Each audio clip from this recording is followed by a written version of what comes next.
Olá, galera. Eu vou esperar uns 5 minutinhos aqui, enquanto o Lucas conecta. Enquanto isso, o pessoal conecta também. Oi, Iris, tudo bem? Esqueci o fone de ouvido. Tá aqui. Porque assim eu não ouço vocês. Oi, Pedro, seu lindo. Assim eu não ouço vocês.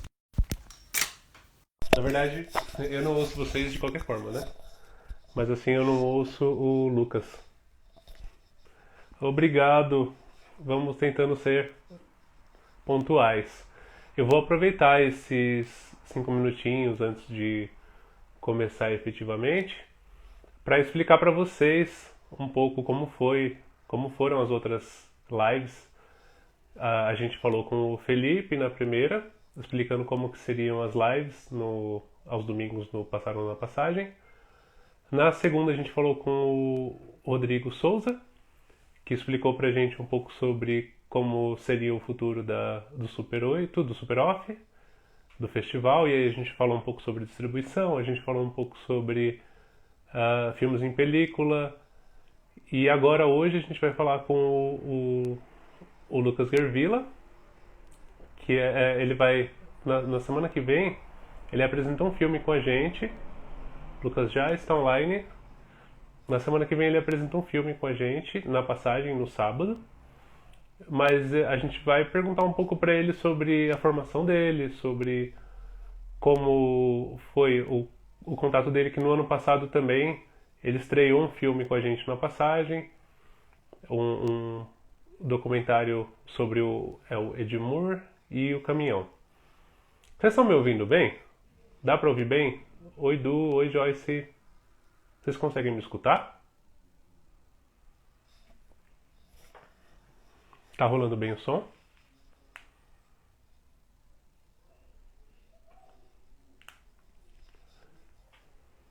Aleph, você consegue me ouvir? Ah, beleza. Valeu. Tô ouvindo. Maravilha. É estranho, né? Porque quando a gente não se escuta, eu ia até colocar no meu outro perfil agora, mas eu não consigo. Eu tô sem internet aqui. Em casa eu tô fazendo pelo 3G.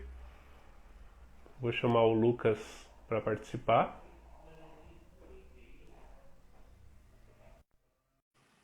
Agora é só aguardar ele entrar.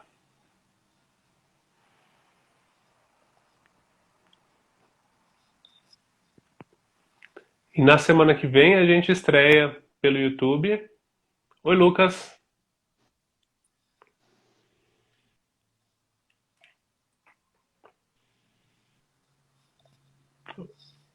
Você me escuta? Lucas? Você me escuta? Acho que o Lucas não tá me ouvindo. Eu vou falar dele agora então. Aproveitar que ele não tá ouvindo. Tá dando pra ouvir daí, Lucas? Fala alguma coisa pra gente. A gente tá ouvindo você,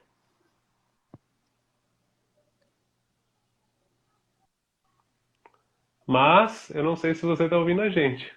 Quer dizer, eu, né?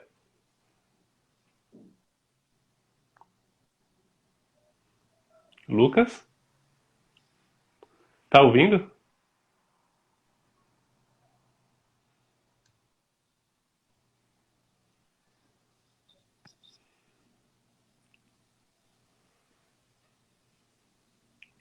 Lucas!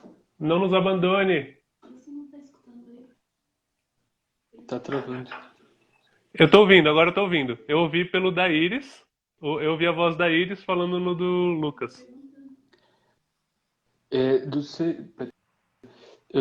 Tá travando a transmissão, eu não te ouço direito.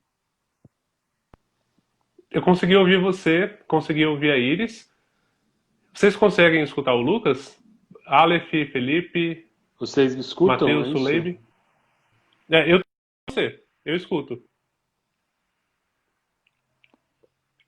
O Lucas talvez conecte de novo.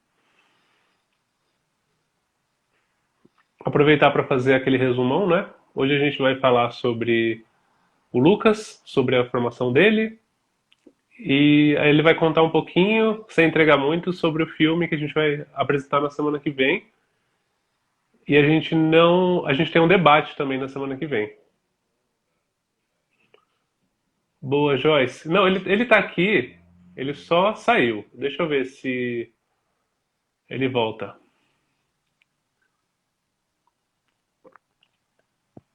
Acontece, né, gente? Ao vivo. Lucas, você escuta a gente agora? Você me escuta?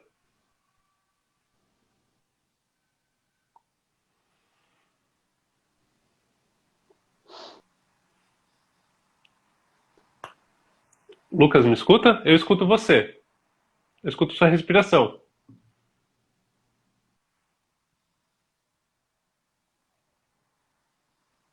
Quem sabe faz ao vivo.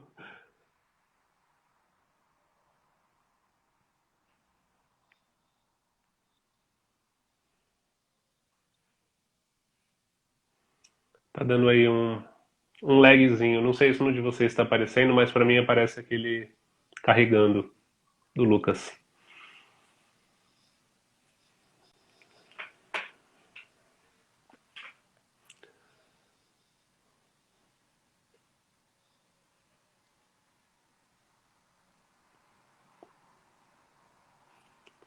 Lucas, para quem não sabe, foi nosso professor NETEC também. A grande parte do pessoal daqui, a gente começou por lá. Tem a galera também que vem da FMU, tem da Embi Morumbi, tem gente de todo canto que participa com a gente. Eu vou tentar chamar o Lucas mais uma vez.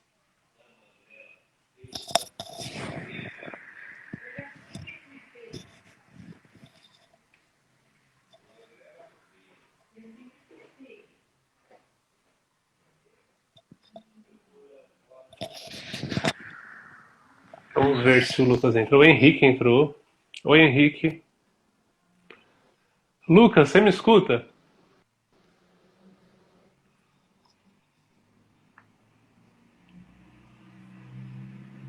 Lucas?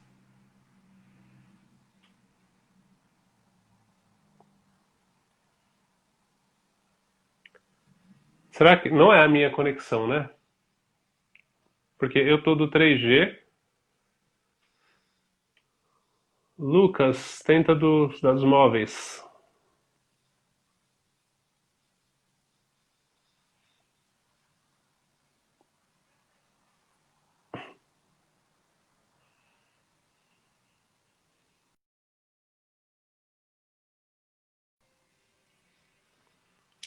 Lucas caiu mais uma vez. Eu vou tentar de novo. Eu não sei explicar sobre o filme dele, porque é uma coisa dele. Eu vou. É o do Lucas, né, Matheus? Eu vou tentar chamar ele mais uma vez. Se ele reiniciar o celular, a Iris está conectada. Será que a Iris consegue ajudar a gente? Vamos reiniciar. E se o Lucas sair da transmissão e voltar? Acho que foi o que ele fez. Ele saiu da transmissão agora. Eu vou aproveitar então esse tempinho para falar da passagem. A gente vai fazer. A Iris está. Eu posso convidar a Iris também. Eu vou falar só rapidinho da nossa janela aberta. A gente vai ter uma exibição agora em agosto, janela aberta no final de agosto, que são filmes pela. São filmes de janela aberta. Qualquer filme vocês podem escrever e a gente vai fazer essa mostra online. Vai ser a segunda mostra que a gente vai fazer. A primeira é essa do Lucas na semana que vem. E essa segunda é a nossa janela aberta.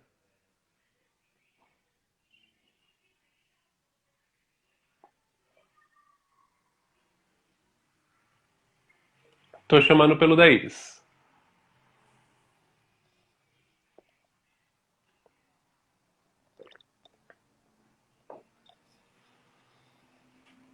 No final a gente abre a caixa de perguntas, se alguém tiver alguma dúvida. Agora sim. Agora Tá, foi. Né? agora está ouvindo a gente. Tô, agora sim. Boa. Vocês me ouvem? Sim, Tá. Não, beleza. É que eu tava no meu celular, que já tem uma certa idade, então ele não gosta dessas coisas novas. a gente tem que ser paciente com ele. Pois é. E aí, boa tarde, gente. Foi mal aí pelo atraso. Tá tudo certo, é o horário que a gente entra mesmo, porque para dar tempo do pessoal entrar, algumas pessoas que não conhecem entender um pouco, que eu faço a introdução. E a Aham. gente, a gente vai falar com você. Lucas, eu acho que é melhor a gente começar introduzindo, né? Você pode falar um pouco quem você é, sua formação. Posso. Então, de novo, boa tarde para todo mundo que está aí assistindo a gente. Eu sou o Lucas, eu sou bacharel em comunicação e multimeios pela PUC São Paulo e ainda nesse segmento acadêmico eu sou mestre e doutorando em artes visuais pela Unesp e, desde ainda da época da faculdade na PUC eu comecei a trabalhar com audiovisual, né? E justamente pelo curso que eu fiz, né, pela minha graduação sem comunicação em multimeios, ter esse entendimento de que as linguagens estão sempre se misturando, esse meu trabalho com audiovisual ele sempre foi muito híbrido, assim, ele sempre foi cinema, videoarte, no começo muito ligado à música, eu fiz muito, que na época a gente chamava de vídeo cenário, né, que eram vídeos para serem projetados durante shows musicais, né? E, e aí de lá para cá nunca parei de trabalhar com isso, né? Então hoje eu considero que eu estou aí meio espalhado entre as artes visuais e os cinemas, se é que existe alguma diferença entre os dois, né? Isso é uma questão que me incomoda cada vez mais. E é isso, basicamente. Conta um pouco pra gente, como foi? Você era aluno, pelo que eu sei, e acabou vindo também Uhum. pro lado de exibidor. É a mesma coisa, eu me sinto nesse lado também, porque eu era aluno, aí hoje eu sou exibidor, mas você tem uma história aí pra contar pra gente. Conta um pouco. Assim, né, na verdade, assim, quando eu entrei o que me motivou a cursar a comunicação é porque eu queria trabalhar com alguma coisa que envolvesse a área de música, né, sem necessariamente ser músico. E na época eu não sabia o que que era, tipo, audiovisual, né, cinema. Cinema era o que você via no cinema, lá na sala de cinema, né, não imaginava é, que era possível fazer cinema sem ser tipo num grande estúdio, né?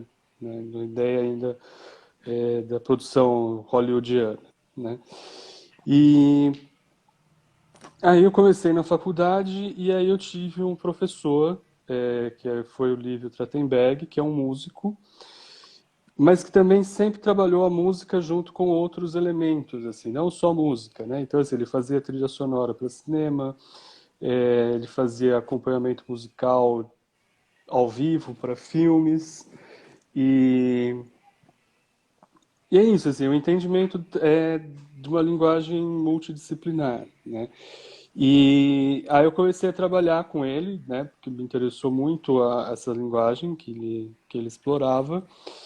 E aí quando eu fui ver, assim, muito rápido, assim, rapidamente, isso foi acho que em 2004, no final da faculdade em 2006, eu já produzia muita coisa, assim, né, desse trabalho com ele e também começando meus próprios trabalhos autorais, né? Então, como conclusão do TCC,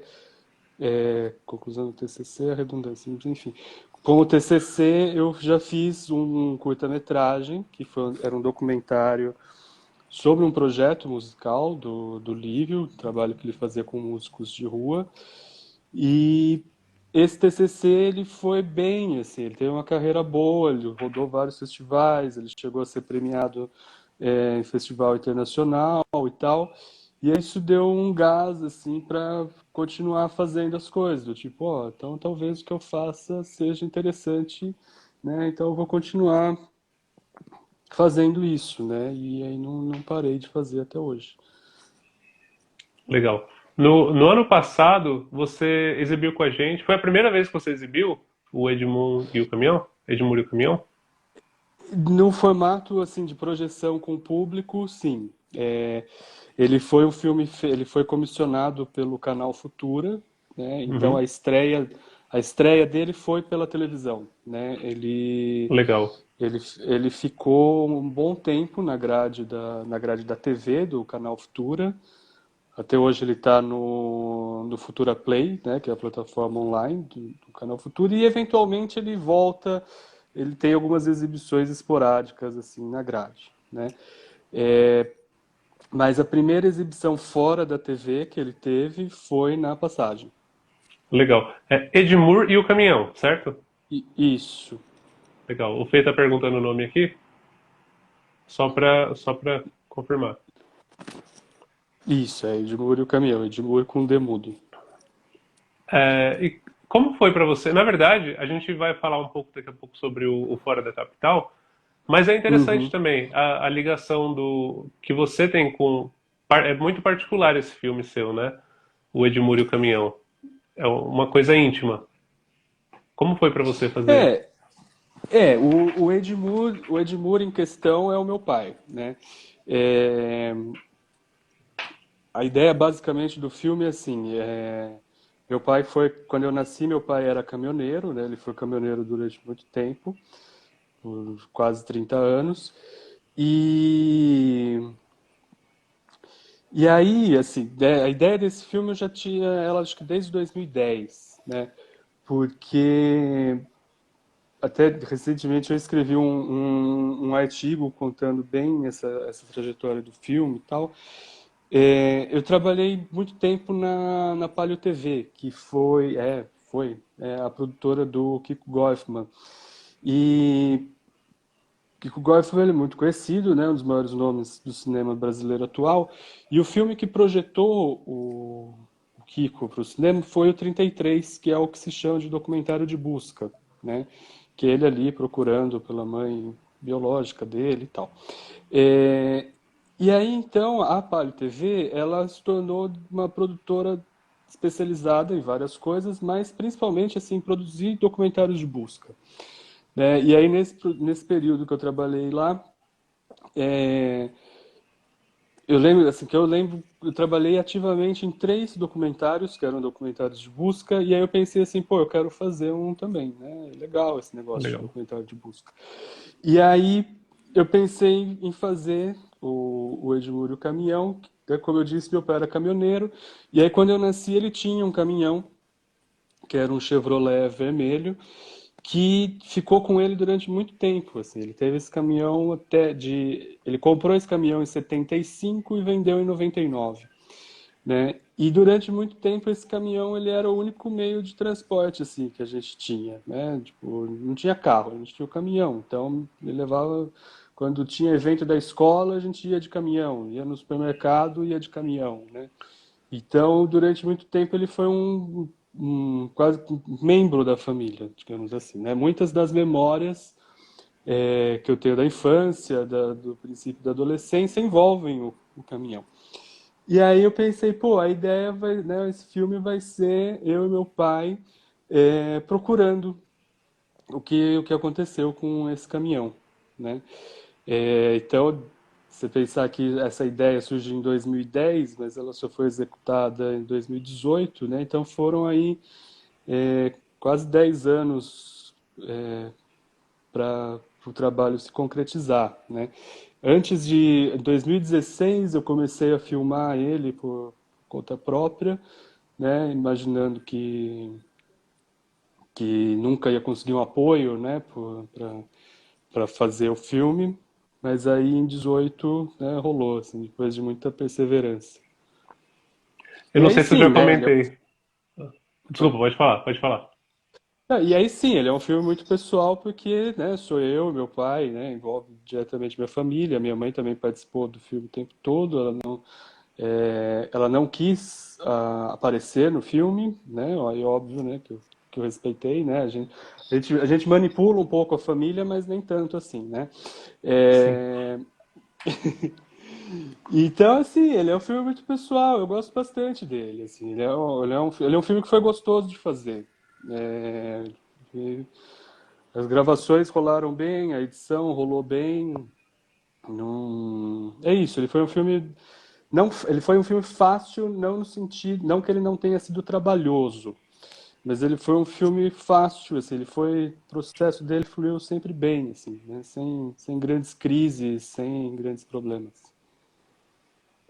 Eu não sei se eu já comentei com você, mas eu também sou filho de caminhoneiro. Meu pai também era E eu acho que a caminhoneiro gente já até teve, pouco eu tempo acho que a gente já atrás. teve essa conversa alguma Acho que vez. foi na exibição do filme, eu acho que eu comentei com você. Acho que foi isso mesmo. Legal.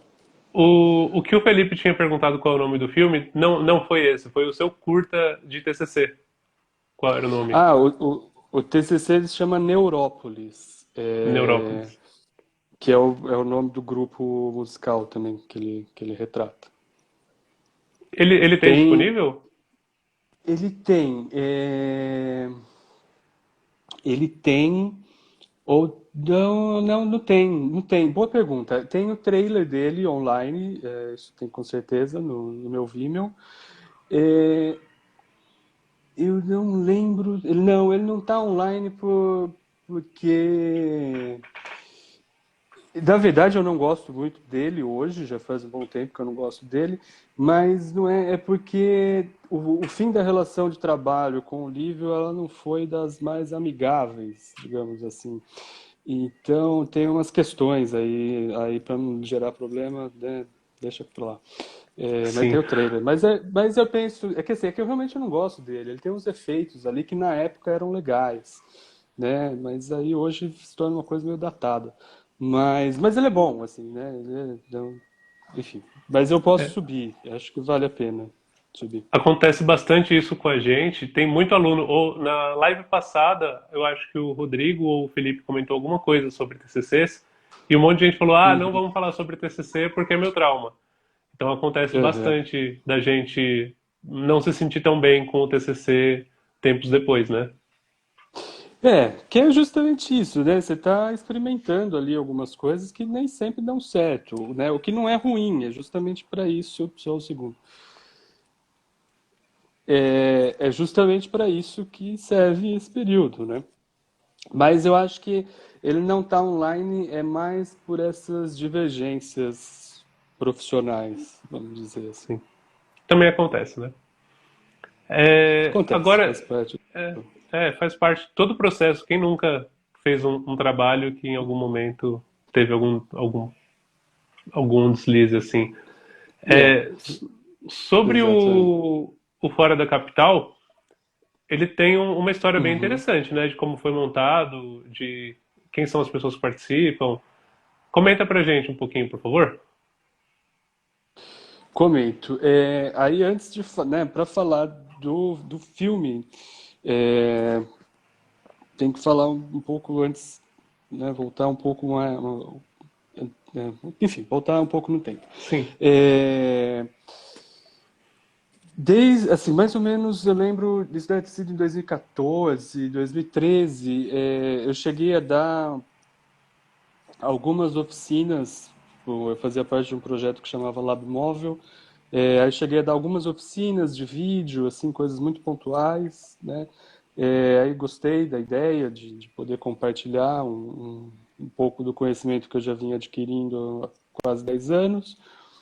É, Aí, entre 2016 e 2017, eu fui professor da ETEC, né, da ETEC Roberto Marinho. Né, foi lá que a gente se conheceu, lá que, né, conheci uma boa parte do pessoal que está aí participando. E, e aí, depois que eu saí, eu fiquei pensando assim, eu falei, pô, legal, assim, né, compartilhar conhecimento com as pessoas e tal. E aí, eu criei uma, né, assim, não, é legal compartilhar compartilhar, mas eu confesso que assim, ser professor é uma coisa que não me agrada muito, né? Mas me agrada dar oficina, me agrada esses cursos de curta duração. E aí eu criei uma oficina chamada Documentários em Vídeo Digital, né? Que, como o próprio nome sugere, a ideia é ensinar, compartilhar ferramentas para que as pessoas possam fazer documentários em vídeo, né? Basicamente hoje tudo é vídeo, mas enfim, né? E essa oficina ela foi integrada a um programa chamado Pontos MIS, que é um programa do MIS, Museu da Imagem e do Som daqui de São Paulo, e as oficinas culturais da Poieses, né? Que também, assim, que são dois programas muito parecidos, que o foco da atuação deles são em cidades fora da capital, né? Desde a Baixada Santista, litoral norte, até o extremo do estado, extremo oeste, né? Divisa com Mato Grosso, né? Norte do estado, divisa com Minas, enfim. E aí eu passei a dar essa oficina por esses dois programas, né? E aí, entre 18 e 19, eu tive a oportunidade de ministrar oficina em 45 cidades do estado, né, para mais de 500 participantes. E aí, é, essas oficinas, elas têm a duração delas varia, né? Em alguns lugares elas duram 4 horas, em alguns lugares elas duram 16. Na verdade, ainda duravam, né? Porque com a pandemia, né, nunca se sabe o que vai acontecer depois. É, E aí, assim, nas cidades em que a oficina tinha uma duração um pouco maior, eu conseguia, junto ali com os participantes, a gente fazia tipo, uns mini documentários, assim, de 1 minuto e meio, né? Assim, bem breves, mas que o objetivo era mostrar como que seria a estrutura de um documentário um pouco maior com entrevistas entre os participantes, imagens do cotidiano ali, de cada cidade e tal.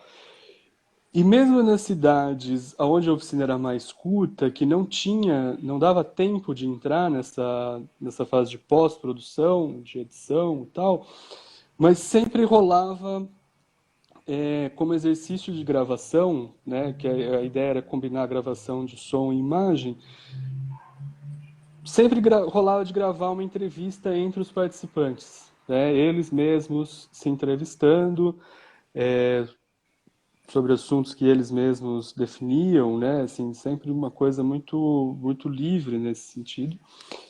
E aí, no meio do caminho, eu fui percebendo que tinha um material muito bom aí, né? No sentido, tinha uma riqueza de material muito grande por poder viajar, né? Conhecer cidades diferentes, muitas vezes cidades do estado que eu nunca tinha ouvido falar. É, E é um puta privilégio poder ir para esses lugares e conhecer as pessoas, entender como que é um pouco mais a dinâmica local. E aí chegou uma hora que eu percebi que eu tinha assim mais de 60 entrevistas gravadas, né? É, o ponto de partida foi assim: se o objetivo da oficina é compartilhar com as pessoas como elas podem fazer um documentário, por que não fazer um documentário a partir da oficina, né? E aí, do final do ano passado, já tinha começado a pensar nisso, e aí, de certa forma, a pandemia ela deu uma acelerada nesse processo. Eu tinha começado a editar antes, em fevereiro, e aí eu compilei essas entrevistas, né, com imagens de cobertura, assim, todas as imagens do filme elas foram gravadas na estrada, né, não tem nada que foi produzido depois, né. E aí surgiu o Fora da Capital, que acabou virando um longa-metragem, né, ele tem 1 hora e 10, onde participam, eu não lembro de cabeça agora, mas acho que tipo 32, são 40, o filme tem acho que 43 pessoas de 32 cidades. Se não são esses números, é algo muito parecido com isso. E aí ele vai estrear, a primeira exibição pública dele vai ser na semana que vem, sábado que vem, pela passagem videográfica. Que é isso que eu estava vendo com o Felipe agora de pouco. A gente compartilha o link logo mais, né? Mas aí Sim. naquele esquema que vai ser né, tipo uma Avant Premiere, né? O link ele só vai, o vídeo só vai ser possível assistir no sábado que vem. Isso. A gente vai exibir o vídeo, vai rolar um cronômetro para quem quiser acompanhar nesse cronômetro exato. E aí depois desse cronômetro a gente começa o debate, fala um bate-papo com você. O Felipe vai ser o host dessa vez e vai Uhum. rolar um bate-papo com você sobre o filme no sábado que vem, dia Isso, 18. isso. O que Legal. também é muito legal, né? É pensar, né, no que é a passagem, né, ali presencialmente, e como, né, a gente tem que. Eu não gosto de usar, eu tenho me recusado a usar o termo como é que a gente se adapta a essa nova realidade, né? Porque a gente não pode achar que esse é o novo padrão. Mas é o que a gente tem para fazer agora, né? Então a gente não vai deixar de fazer coisas legais com pessoas legais pela questão do isolamento, né? A gente vai encontrando outras formas de fazer isso. Sim, é um absurdo a gente chamar isso de novo normal, né? É bem complicado. É, se acomodar com, não acomodar, mas achar que dá para ser assim, aí Acostumar, fica né? difícil. Sim. É, É, e. Opa, eu ia falar alguma coisa sobre isso, só que eu acabei dispersando.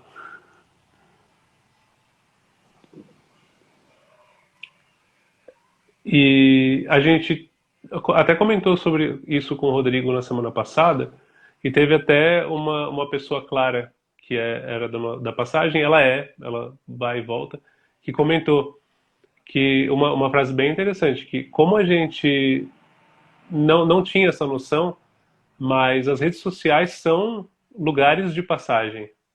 As redes sociais também são um lugar para a gente exibir como passagem. A gente vai exibir, quem está passando ali vê, e quem lembra do horário vai no horário, mas é um lugar de passagem também. Então, a nossa proposta de passagem continua viva mesmo no online. faz todo sentido pensar dessa forma, né? E só uma assim, por curiosidade, como foi para você no ano passado exibir? O que você tirou assim de que você não tinha sacado ainda, mas de exibir na passagem, de passar o seu filme na passagem, como foi para você É, no ano passado? cortou o meio da pergunta. Perguntou como foi exibir o Edmúrio Caminhão na passagem, é isso? Sim, uhum, Tá. Foi muito legal, assim. Eu acho a proposta da passagem muito bacana, pelo local onde ela acontece, né? Ser um lugar de passagem, né? É, embora tenha ali a coisa do sebo, tenha umas vitrines ali para exposição de fotografia, de esculturas, né, de outras linguagens artísticas, mas não é um lugar propriamente feito para exibição de vídeo, né, de cinema, né. Acho que é, tem gente até que eu já comentei sobre a passagem que estranho, fala assim, nossa, mas como que exibe filme ali, né? Então isso talvez seja o mais atrativo, pelo menos para mim, do que é a passagem, é você fazer uma coisa num lugar que não deveria, supostamente não foi feito para isso, né? É, então poder participar disso foi muito legal, assim, eu fiquei bem satisfeito. É, também por ter muita gente conhecida ali no dia, né? Depois poder conversar sobre isso, ver o trabalho exibido junto com outros trabalhos também, né? Porque é isso, como ele foi feito para televisão, você via ele ali na TV, né? Uma programação e outra, né? Não tinha um diálogo com outros filmes antes ou depois dele, né? Parecia ali na televisão meio como uma coisa isolada. Então, na passagem, é isso. Ele ganhou companhia de outros trabalhos muito legais também. legal. A gente até comentou com o Rodrigo na semana passada sobre ser um lugar onde você é uma mostra, um cineclube, eu gosto de chamar de cineclube, que você tem esse debate depois. Você não exibe e sai de lá, ah, legal, meu filme passou. Você poder falar sobre ele. E Sim. agora, com as exibições online, a gente tem visto bastante esse tipo de exibição, né? Que ou antes ou depois da exibição, entra o realizador, entra algumas pessoas envolvidas e falam sobre o que foi o filme, como foi pensado muitas vezes, o que tipo de público ele atingiu quando ele foi distribuído. E agora você vai ter essa oportunidade de estrear o filme online e falar um pouco sobre isso também, né? Sobre a sua expectativa sobre ele. Exatamente. Que é diferente. Por exemplo, eu poderia simplesmente. O filme ele está no YouTube, né? Com. Isso que eu estava falando com o Felipe, com um link não. Ele não é privado, ele é não listado, né? Na classificação do YouTube, qualquer pessoa pode assistir com o link. Ele só ainda não está público por conta dessa burocracia é, estúpida, vamos dizer assim, de festivais de cinema que não aceitam a sua inscrição se o seu filme tiver público no YouTube, no Vimeo ou em outro canal, né? Porque eles querem ter uma Sim, certa, quase que uma propriedade, né, de exclusividade do seu filme. Só que quase nunca eles pagam por isso, né? Então também fica meio difícil, né? Você quer um negócio para você, mas você não oferece nada em troca. É, então, esse é o único motivo que, por enquanto, o filme ainda não está público, porque o objetivo é que ele seja visto por o maior número possível de pessoas. Então, é assim, poderia simplesmente abrir o link e falar assim, ah, a partir de agora o filme está disponível. Isso é legal, é bacana. É, porém, num espaço como esse da passagem, proporciona justamente isso, assim, é depois da exibição do filme, poder conversar mesmo com as pessoas sobre isso, que aí ganha uma nova dimensão, né? Poder ouvir, tudo bem, tem os comentários do YouTube, mas não é a mesma experiência, né? Mesmo porque das redes sociais a ferramenta do comentário ele já virou outra coisa há muito tempo, né? Ninguém, dificilmente você sim. vai ver um comentário bacana, bacana no sentido, pode até falar mal do seu trabalho, né? Mas não vai propor ali uma discussão, né? A gente ainda vive muito dentro da lógica do Twitter, né? De 240 caracteres, né? Ninguém lê um texto que tem Sim. mais de 3 linhas, né? Então, enfim, na passagem eu estou muito contente com essa oportunidade, justamente para poder ouvir o que alguém tem a dizer do filme. Se ninguém tiver nada a dizer também, não tem problema, mas ter esse espaço de troca, né? E poder, no virtual, a gente chegar o mais próximo possível do que é a passagem ali na Paulista, na passagem mesmo. Legal. A gente tem três perguntas do Felipe Neves. Ele perguntou, eu já vou tentar ligar uma na outra. Ele perguntou se Uhum, não é estranho a gente criar para uma janela e acabar exibindo em outra, se ainda faz sentido uhum. falar de cinema e como financiar nos tempos de hoje. Você tem procurado financiamento nesse momento? Tá. É, tá, posso tentar responder na ordem? De tentar fazer uma Pode, resposta claro. só? Aham, fica à vontade. Tá. Então vamos lá. A primeira pergunta do Felipe se não é estranho pensar o filme numa janela e exibir em outra. Eu entendo que muitos realizadores ou realizadoras isso talvez seja, né? Para mim não é, nunca foi, quer dizer, talvez tenha sido em algum momento lá no começo. Justamente por isso eu comentei da minha formação. E também por sempre ter tido a oportunidade de trabalhar com outros profissionais que pensam dessa forma também, né? Como falei, trabalhei com o Lívio Trachtenberg, trabalhei com o Kiko Goifman, trabalho até hoje com o Lucas Bambosi, que são artistas que não estão preocupados com essa discussão, né? Então, assim, você tem vamos supor, você tem uma coisa, aí, se essa coisa é exibida na sala de cinema, ela é cinema. Se ela é projetada numa parede, durante, sei lá, tipo a virada cultural, ela é videoarte. Se aí tá no palco, é outra coisa. Não interessa, assim, né? É, Entendo que tem profissionais que têm essa preocupação. O cinema com C maiúsculo talvez tenha essa preocupação de não tirar as coisas da sala de cinema. Mas aí quando o filme vai para televisão, então assim, eu realmente não, eu acho que eu não me interesso em ficar discutindo o suporte. Me interessa muito mais discutir a linguagem, né? É, Aí, sobre o conseguir financiamento de trabalho hoje em dia, ainda faz sentido falar de cinema. Se faz sentido falar de cinema, eu juro que eu não sei. É, Porque eu tenho a impressão disso que a gente estava falando, né, na questão anterior. Quando você fala em cinema, a impressão que dá é que você está falando, tipo assim, o senhor cinema, sabe?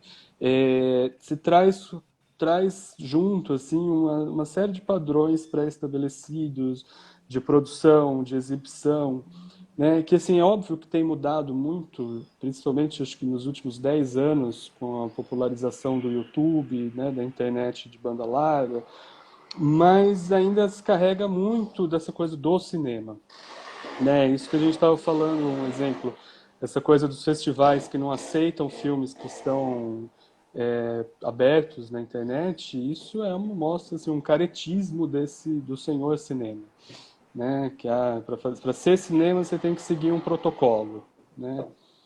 Não sei, assim, é isso. Não me interessa a discussão assim, isso é filme ou é documentário?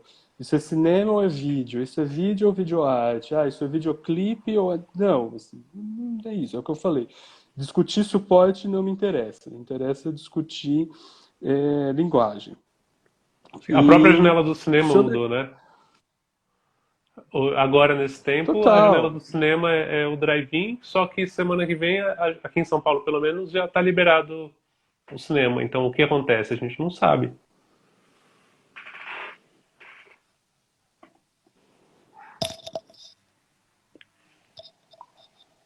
Você me escuta daí, Lucas? Acho que eu brisei um pouco no assunto. Deu uma cortadinha depois, a hora que você estava falando do drive-in. Ah, sim, eu digo que agora, nesse momento, a janela de cinema que a gente tem é drive-in, e semana que vem, aqui em São Paulo pelo menos, já é liberado o cinema convencional. Então é meio louco a gente falar um pouco, talvez seja um pouco delicado falar agora sobre cinema, né?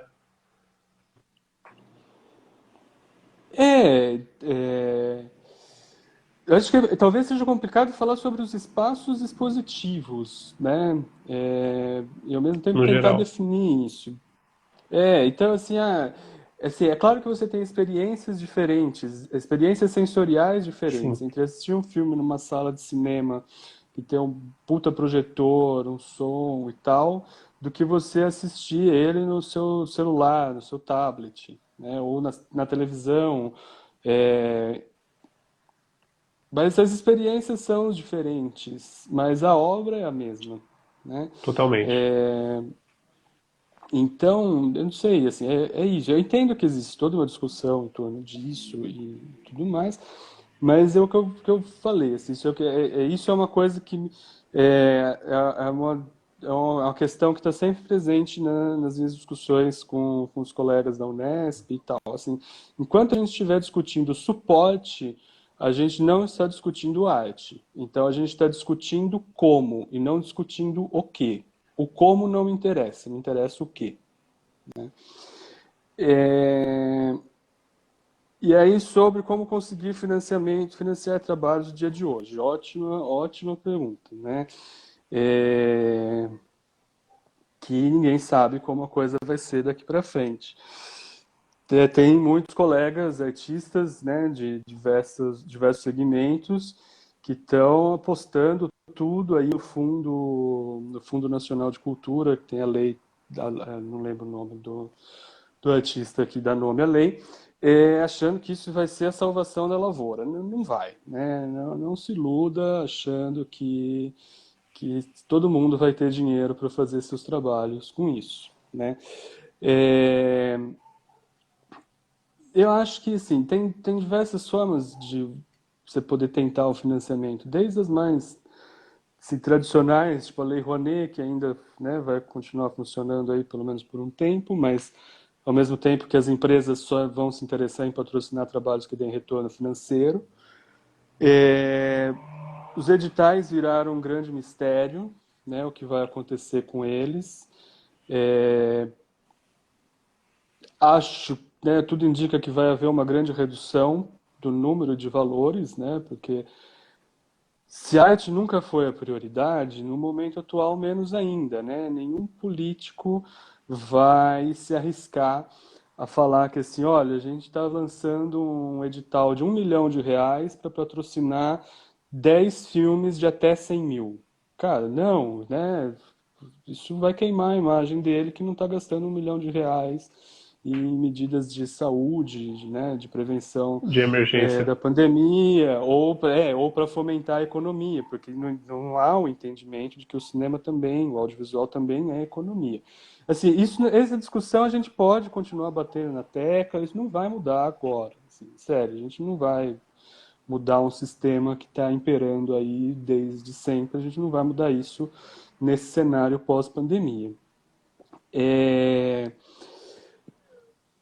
aí se tem outros editais que eu acho que a gente tem que sempre criticar o próprio artista, as próprias pessoas que se inscrevem nos editais, eu acho que tem que ter uma crítica muito grande. É, por exemplo, a SPCine lançou um edital recentemente lá de 200 curtas, né? É, que eu acho que tem uma série de complicações nesse edital, né? Ela está visando quantidade, não qualidade.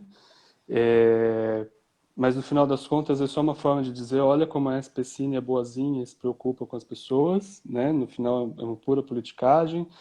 É, ao mesmo tempo também que eu acho que corre um certo risco nesse momento de pandemia a gente começar a ter uma infinidade de trabalhos iguais, gravados nas mesmas circunstâncias, com a mesma temática.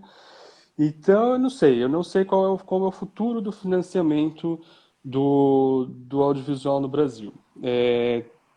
Tem editais, tem fundos no exterior que sempre recebem, que são abertos para pessoas do mundo inteiro, ao mesmo tempo que a pandemia é mundial, então a concorrência vai continuar sendo assim absurda, né? Vira um negócio quase loteria, né? É, por exemplo, recentemente o Sesc lançou um edital chamado Sesc Convida, né, que faz o trocadilho com Covid e tal. Eram, eram 400 e poucos selecionados. Teve 15 mil inscrições, né? Então, assim, é loteria, cara. Você vai, o Rumos do Itaú Cultural. Tem ano que chega até 40 mil inscritos para, tipo, 100 projetos, 200 projetos, né? Não dá para achar que vai ser, que você vai, você não pode pautar sua produção e seus planos para o futuro num edital que é meio que selva, né, a concorrência. Então, Acreditando que vai ser financiado, né? porque, né, tudo bem, tem uma boa parcela ali dos projetos que são inscritos que eles nem atendem os requisitos mínimos, né, de documentação, enfim, que já são eliminados na primeira fase. Mas isso ainda é um número muito menor. Todo mundo que se inscreve quer ganhar, né? Sim. Não dá para ter a ilusão que você vai ganhar sempre, né? Uhum. Embora eu sempre parta do princípio que assim, eu jogo para ganhar. Então, quando eu me inscrevo, eu acho que eu vou ganhar. Aí eu fico meio triste quando eu não ganho. Mas eu sabia que isso poderia acontecer, Sim. né? E É, só o Felipe bombando aqui nas perguntas, hein? é, é quase como quando a gente vai mandar um currículo, que a gente manda o currículo para 1 milhão de lugares e sabendo que no máximo um vai chamar a gente ou dois. É a mesma coisa para É, pedir dinheiro para financiar. e a grande maioria não vai nem te responder, né? Sim, uhum. É exatamente o mesmo perfil. A Iris falou o nome da lei, a Lei Aldir Blanc, o nome do cara que você tinha falado. Eu não escuto o Lucas. Lucas me escuta? Alguém me escuta? O Felipe tinha perguntado também. sobre a exibição do Nanook no MIS. Lucas, tá ouvindo?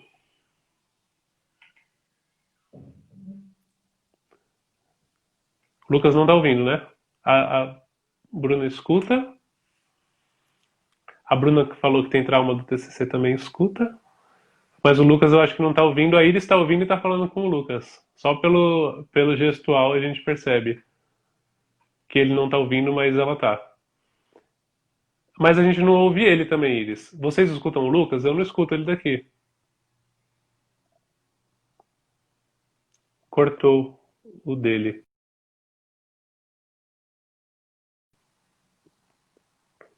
O Lucas não escuta. O Lucas estava pelo perfil da Iris. Ele saiu, eu vou chamar ele de novo. Mas vou aproveitar esse momentinho para dar aquela resumida, porque está acabando mesmo. É, o Felipe tinha perguntado sobre a exibição do Lucas do filme Nanook no MIS. Deixa eu achar a Iris aqui. Aí, Iris, estou te convidando de novo. E a Iris tinha. Beleza, Iris. Eu chamei pelo seu. A Esther fez uma pergunta. Conseguiu? Sim. Lucas, deixa eu aproveitar que você entrou agora. Você está me ouvindo? Oi. Agora eu tô. Olha que interessante o que a Esther falou agora. Vocês falaram de desvalorização da arte. A gente que é de fora do audiovisual tem consumido mais arte nesse momento da pandemia, seja tocando instrumento, assistindo filme, série, pintando. E realmente a gente vê que a galera tem se ocupado bastante de arte, mas eu acredito, agora é uma visão particular, Daniel, que mesmo as pessoas tendo feito mais arte, muitos ainda não estão instruídos que isso realmente é arte, que dando esse valor, esse reconhecimento à arte. O que você acha disso? É, eu concordo com a fala da Esther, né? É, com certeza, né? As pessoas têm consumido mais arte nesse período do isolamento social. E eu também concordo com você. A questão é, consumir as pessoas estão consumindo, mas elas não reconhecem isso como arte, né? É, se você perguntar, né, num dos grupos de pesquisa que eu faço parte, a gente discutiu, faz umas 2 semanas, eu não vou lembrar o nome do jornal, é um jornal dos Estados Unidos que ele é tipo o concorrente do New York Times, então ele chama The New York Day, alguma coisa assim, enfim. Eles fizeram uma pesquisa com 1.000 leitores, perguntando nesse período, quais serviços as pessoas consideram mais fundamentais e quais elas consideram não fundamentais. Entre os não fundamentais, a arte apareceu em primeiro lugar com 71% dos votos, né? Então, assim, somos 70%, né, dos não essenciais. E começa com generalizando a arte, né? Porque É porque não se tem um entendimento do que é arte. Talvez, se Uhum. você perguntar, num grosso modo, música as pessoas ainda reconhecem como arte, né? Agora, literatura, teatro, artes visuais, todas as artes visuais, não têm um entendimento de que isso é arte. Tudo bem, a gente está falando de uma visão muito generalizada, o que também Sim. sempre pode ser passível de erros e de achismos, né? E de dentro também, né? Exatamente. Mas basta se ver algumas atitudes não só da classe política, mas mesmo dos cidadãos, né? Cidadão não, né? Engenheiro civil. É, recentemente, assim, a gente vem acompanhando um desmonte das políticas de fomento à arte e cultura, assim, sistemático, já há vários anos. E não há, por parte da população que não seja a classe artística, assim, praticamente não há uma indignação com isso. né? Tudo bem, tem sim pessoas que não são necessariamente artistas, mas que têm esse entendimento, que também se mobilizam. Mas isso assim, acaba sendo uma parcela muito pequena da população, né? É, então, e tem várias coisas, essa discussão tem várias camadas, né? Então tem, por exemplo, a ideia de que o cinema brasileiro é ruim, tem a ideia de que as artes visuais de hoje qualquer um pode fazer, né? Quase, né, a ideia de que assim, nossa, meu filho poderia pintar esse quadro. Poderia, mas ele não Uhum. pintou. É, a ideia de que porque todo mundo tem uma câmera no celular ou uma câmera profissional a preço acessível, todo mundo é fotógrafo, né? Todo mundo é artista no Instagram, né? Então tem uma série de coisas que vão esvaziando a figura do artista como trabalhador ou trabalhadora, né? A questão vai, não há um entendimento de que ser artista é um ofício, né? É um trabalho, é uma profissão que tem que ser valorizada como qualquer profissão. Ela não é melhor e nem pior do que qualquer outra. E também assim me incomoda muito essa ideia do artista como um ser transcendental, né? Ah, eu sou artista, né? Eu vibro em outra música. Não, Eu vivo da o arte. padeiro faz pão, o artista faz arte, né? Cada um tem o seu trabalho. Mas, em geral, né, eu acho que a arte ela fica muito vulnerável num momento desse por falta de um entendimento do que é a arte, né? Cinema hollywoodiano, Netflix é bacana, né? Legal. Filme brasileiro, não, né? Enfim, mesmo a gente que trabalha com audiovisual, que trabalha com as artes, a gente ainda usa o termo cinema brasileiro como se fosse Sim. um gênero, né? Como se Sim. não tivesse o filme brasileiro comédia, o filme brasileiro ação, o filme brasileiro terror, né? A gente bota tudo no mesmo balaio, é filme brasileiro, tá? E daí, né? Tem milhares de filmes brasileiros. Sim. Não sei se a gente deu conta de responder o que a Esther estava pensando, então acho que sim. Eu acredito que sim. Vamos ver se ela tem mais algo a acrescentar. Se alguém tiver alguma pergunta também, a gente está entrando nos 2 minutos finais já. Não parece, né? Mas a gente passou 1 hora aqui falando. Pois é, E agora eu aprendi com as lives anteriores que aparece um cronômetro aqui na minha frente quando está acabando. olha só. E se alguém tiver mais alguma pergunta para fazer, já vou aproveitar e agradecer o Lucas pela participação dele, sempre. Eu que agradeço, assim, o convite de todo o pessoal da Passagem, você, o Felipe, eu sei que tem muito mais gente envolvida, se eu for tentar falar, eu vou esquecer, aí é meio chato. Sim, Mas o pessoal sempre da Passagem, seja ela física ou virtual, muito obrigado pelo convite. E muito obrigado já agradecendo de antemão o espaço de semana que vem. Tô bem contente sim. A gente por passou isso. uns tempinhos testando aí as lives, vai rolar, vai ser bem bacana a exibição do filme Legal. na semana que vem. Vou aproveitar, se alguém tiver mais alguma pergunta, essa é a hora, ou então deixa aqui no nosso inbox que a gente responde depois também. Lucas, você quer acrescentar mais alguma coisa? Fica à vontade, o espaço é seu.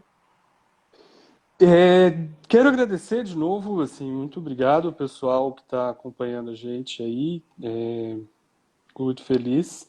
E aí, fazendo um pouco de propaganda, deixa eu digitar aqui meu site, tem vários trabalhos lá das artes visuais do cinema. É, e creio que é isso, né? Nas próximas, o financiamento coletivo é uma saída válida, funciona relativamente bem com quem produz focado para a internet. Boa pergunta, Pedro. Agora eu não consigo sair da tela aqui. É, Acho que sim. O financiamento coletivo, eu acho que ele funciona desde que ele não seja um círculo fechado, assim. Então, por exemplo, eu Eu ajudo o trabalho do meu amigo ajuda o Eu meu preciso trabalho. encerrar, senão a gente não consegue salvar, mas a gente responde Tá, já, tá? Obrigado, tá gente. bom. Falou.